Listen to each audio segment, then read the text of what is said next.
vive no Canadá. Eu non sabía inglés, tiveronme que ensinar para aprender o nome de cada animal.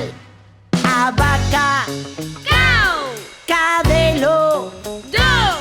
o porco, Pig. o lobo, Wolf. a ovella, Sheep. o gato. Cat.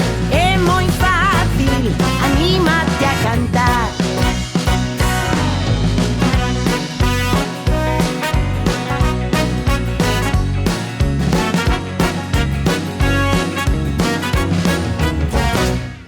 Marchei de vacacións a un sitio especial, a granxa dos meus primos que viven no